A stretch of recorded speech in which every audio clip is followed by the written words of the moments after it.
The concertation government incorporated an interest in pedagogical issues that were neglected before, and inequality, but expansion still relied on subsidies to the demand side and the same type of system.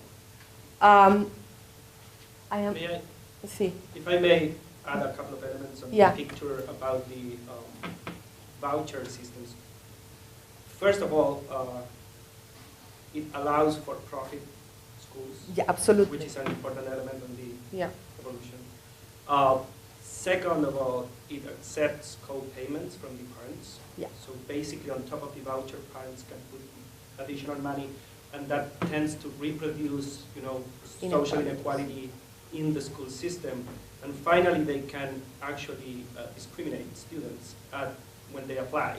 They can neglect, or they can expel students, and that creates in some sense, the illusion that they have higher quality just because they can, drop less, advantaged students and send them back to the public system. So you're absolutely right. And actually, I had a longer presentation because it's so much information.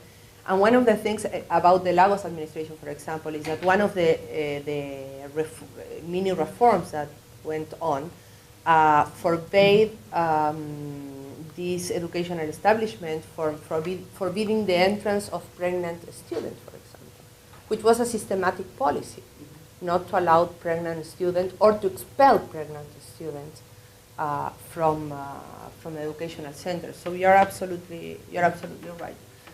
I think I am really bad with time, so I try to run. There were two student responses to all that I talked before. One was the Revolución Pingüina. Penguins are high school students in Chile called penguins because of the uniform, the color of the uniform. And this basically took place at the beginning of the Bachelet administration. Bachelet was not going to work on education. That was not one of her key priorities. Pension was. But she was in a way forced to start debates about education because of this massive mobilization by high school students in the country. Some of the things we are discussing today about creating a superintendency of education, trying to improve the ways in which surveillance occurs and everything, started here. And basically the first paragraph is a sort of summary of what were the promises of the Bachelet administration, but to create, a council, a presidential advisory council on the quality of education, that was an important thing. To create a superintendency of education, that was another. To have the state as a guarantor of quality, both in the public and private system, scholarship for students of polytechnic education, conducting internships, that was another promise. Base escolar, free school transportation, to have the state paying for the tests that are like the LSAT that the students have to take to apply to universities and so on and so forth. But there was another thing that was a derogation of the Ley Orgánica Constitucional, the law that Pinochet passed the day before leaving office. And this was both symbolic and important, but it had also a symbolic dimension. And actually, Bachelet passed this and worked on this general law on education. But then the legislation that could specify how surveillance would be improved, how the quality of the system would be improved, how the superintendency was going to be improved, that was not passed. So students felt cheated in a way, and that was a problem. And the other problem was that municipalization was not addressed. So that's why students are still mobilized regarding municipalization, because that was part of the picture. And just, you have to believe me on this, because I don't have time to prove you why, but I think Kubal is right when she says that the new legislation approved by Bachelet is strikingly similar to its predecessor and does not alter any fundamental way the functioning of a school system choice. So you still have what you were talking about, you still have the same three types of institutions, and a reform that did not address at all higher education. The second response from the student movement happened in 2011 with a new administration, with the administration of President Piñera. The largest confederation of students prompted a series of national mobilization that have been amazing and have been able to get the support of the general population outside from the university movement.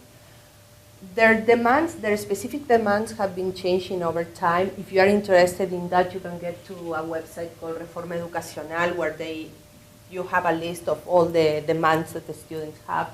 But I think that even throughout time, you can think of three main dimensions that basically capture what the students want. One has to do with the role of the state. They have been challenging the role of the state in education. They ask for surveillance of the for-profit nature of the universities, and this is a very important issue. And increased budget for education, further involvement of the state to grant the quality of the system, a better accreditation system. The actual system has many problems. A second dimension has to do with the quality and access, equality of access and opportunity. The data I was showing you before, how we know exactly, if you know the economic level of someone, you know where he or she is going to study, whether he or she is going to finish her or his career, you know, and that's the way it is. So they are challenging the inequalities behind the system. And the other point has to do with democratization. They want the students to be part of the decision-making process in a system that has been quite closed. And some of these decisions were taken behind closed doors. This is an interesting claim. Now, the problem with the Piñera administration was that it had strong coordination and a credibility problem. And this was a very important part of the problem because I'm putting only one example. When all these mobilizations are starting to occur, the Minister of Education of the time was Joaquín Lavín. One of the main claims of the students was that the for-profit nature of universities had to come to an end, whatever. But everyone knew that Joaquín Lavín was one of the owners of a private university. So that looked bad in the eyes of a student. And to make things worse, he gave an interview in national television where the journalist asked him, did you make money out of universities? And he said, I did not lose. And that was kryptonite in the midst of mobilizations. He said, some people are the funders, they risk their assets and their careers. I have been working for 21 years and we have created a great university. That was in the public television and everyone knew that that was forbidden. I even pity the poor guy. No, really, I don't think they realize how terrible is the situation. That's illegal, period. And there he was recognizing, well, but we created this great university, and students obviously didn't want even to talk to this guy. So sometime after this incident, the president announces the GANE proposal, Gran Acuerdo Nacional de Educación. That was the name, and GANE in Spanish means win. That's the name, and I'm not making it up. And you can go and see, if you have the chance, the video of the announcement that was made on national television. And the president is talking about this bid, this GANE proposal. and the Ministry of Education is standing behind him like this. No, it's terrible. Terrible.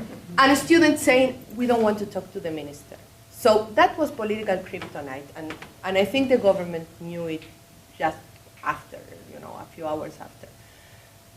The Confederation of Students rejected the proposal. I can tell you the details of the proposal later, but it was basically they increased the numbers of fellowships, the interest rates for the loans of students were going to come down, and whatever. And finally what happened is that at the end of the year, Lavín was out of the Ministry of Education and a new minister came. But that was not the solution, because by the end of the year, a new minister came again. This year, the government has been concentrating, on the one part, they have tried to approve the legislation I talked before of the Bachelet administration, but also creating a new financement mechanism to promote some key policies that the government introduced. New fellowships, that's a very important part of it. They want to lower the interest rate of loans, student loans that have the government as a guarantor, and actually they don't want to work with intermediate financial institutions, so it's a loan that comes directly from the state. That's a big change. And to lower the interest rate that was initially 7% to 2%. Which is pretty good.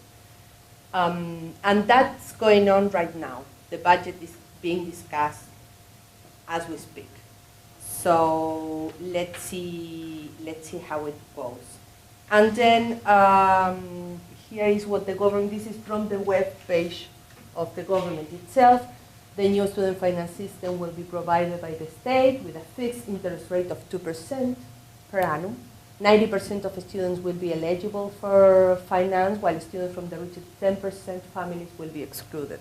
Most benefits regarding fellowship will be tailored to the 60% of the poorest students. So that's basically what the debate is now. The problem, and that's my argument, is that we are not talking here about the structural reform. We are still keeping the same paradigm. This is not a change of paradigm. This is going to improve certainly the lives of many students. But we are having municipalization, we still have focalization, we still have means testing, we still have vouchers. So the system is more or less the same. So I want to conclude with two things, because I am really, really in problems with time. One, that even if we are going to see a reform is not going to be structural. We won't see an important change in that regard. And the other point is that going back to the question we asked before, does protest make policy? I don't think it makes by itself. I think students have been crucial to put the debate of education reform in the agenda, but the problem is that the institutional design of Chile is quite inimical to reform. And reforms are voted in Congress. So the problem, I think, is that if you want to know whether a reform is going to approve, you have to look at the dispersion and concentration of power in the political system. You have to look to the distribution of ideas in the political system, and you have to look to the capacity of pro-reform actors to affect policy, and of those actors against policy to veto it. Now, I know this. I thought it was better, really. My computer looked really nice. I worked a lot on this. What happens in terms of dispersion of power? You have multiple institutional and partisan features in Chile that constrain president's capacity to advance major legislative change. Even if a president is fully committed to reform, whatever reform, we are not talking about this reform, any reform, the problem is that for most structural reforms, you need special majorities. You need quórum calificado or and also you have an electoral system. I don't have time to get into that, but you have an electoral system that systematically excludes left-wing parties from Congress. So if you want to produce a reform in Chile, you have to deal with these guys here. If you are a pro-state-oriented reform, you have to deal with the right-wing parties that have a fair share of the seats. The UDI party, which is the most extreme right party, has 30% of the seats in the lower chamber. Is the larger party in Chile. It is the larger party in Chile. And together with the other right-wing party, with the Renovación Nacional, they nearly have half of the seat. They have 48%. With now, there are some good things. Before that, there were designated senators. You remember Pinochet had a seat in Congress, and that came to an end with a reform that Lagos introduced. So this is changing, and this explains why we are having some change in Chile.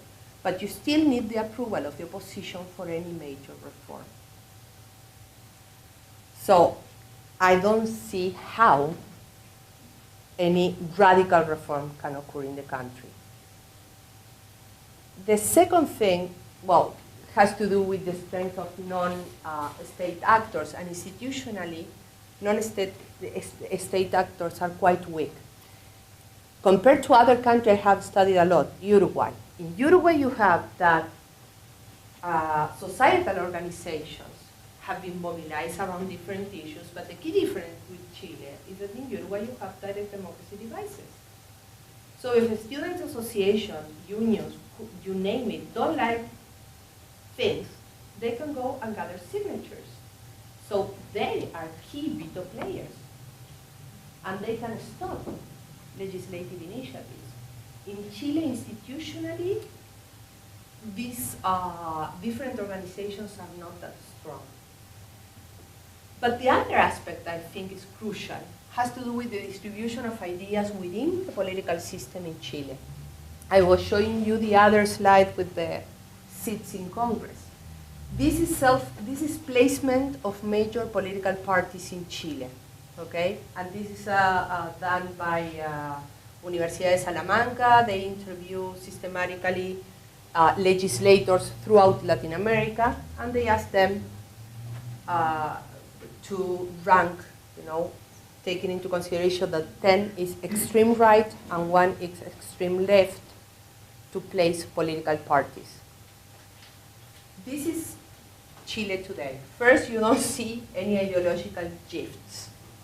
It's not that, it might be that society is changing. Most public opinion polls show that Chilean society is changing, but Congress is not changing. These guys are not changing. They are the same. If 10 is extreme right, the UDI, Unión Democrática Independiente, the right wing, is 939. And you have to negotiate with them. You like it or not, to promote any reform. So, assuming, which I'm not, assuming that these guys here, socialists and you name it, are willing to push for a radical reform in education or whatever, they have to negotiate with these guys because of the distribution of power in Chile. So I don't think there is much room for change. Now, I am pessimistic, but not that depressive. And I think there is some room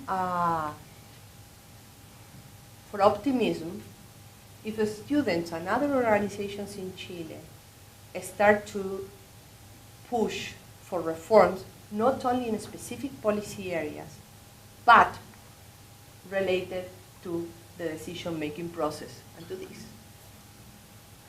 I don't know if they will be able to do that, but I think it's crucial to change the electoral system I think it's crucial to change the decision-making process. And if they succeed with that, we might see some changes. Of course, if you are of the idea that the status quo should be preserved, this is the way to go.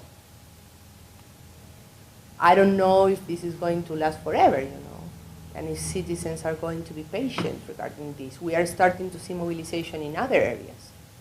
So I don't know if this is going to stop. So I don't have any conclusions, as you see. But I have more evidence collected, you know, from other policy areas. And when you start to compare other policy areas, you see that some changes have occurred. But again, this distribution of political power and other institutions together with the ideological distribution is inimical, I would say, to structural change. So I take questions from now. Thank you.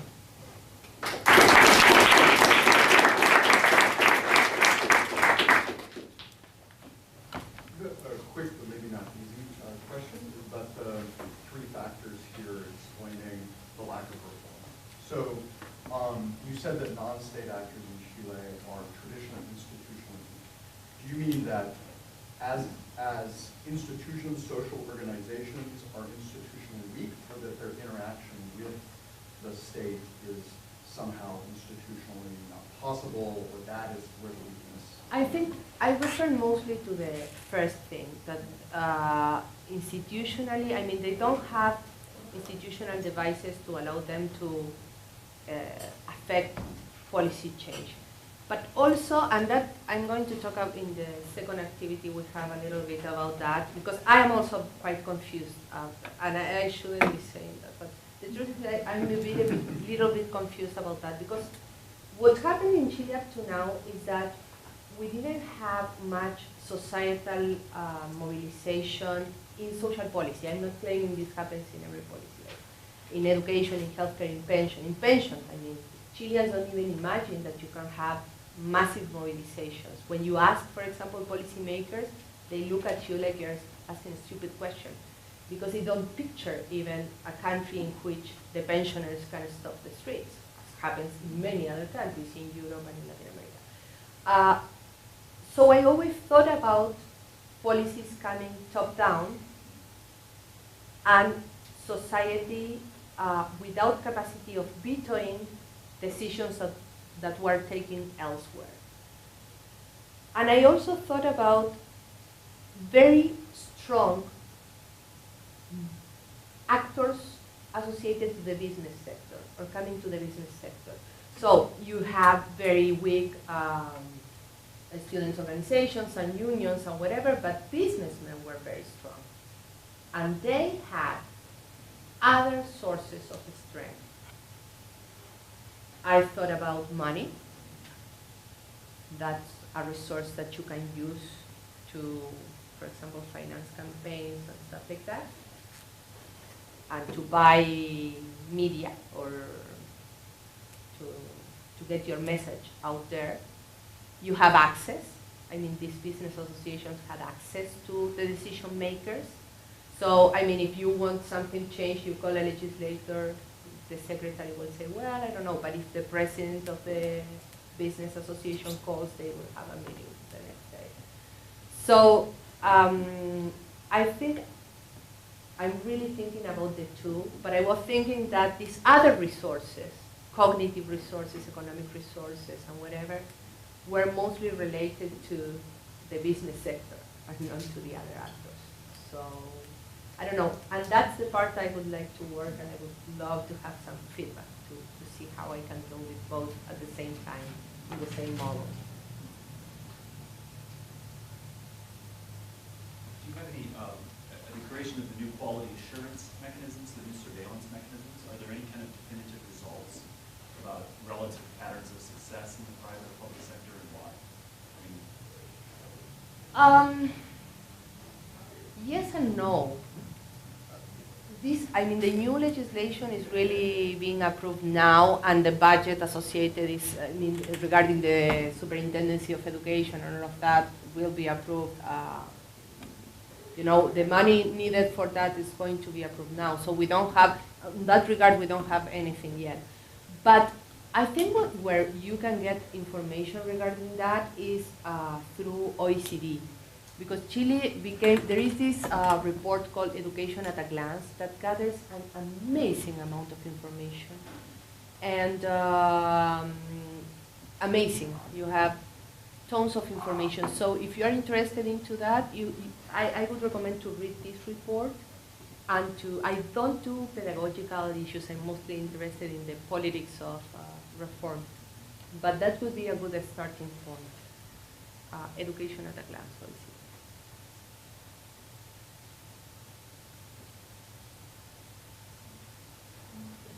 Can you say a little bit about what's going on today? Because it seems like this year, as you say, there's less support for the student protests and students from conflict. What we have is like, well, we conducted this national public opinion poll in Universidad Diego Portales. You can get to the website of the university and you can download all the data. It's free. Quote it, please, because we invest a lot of money on that, but because we are non-for-profit.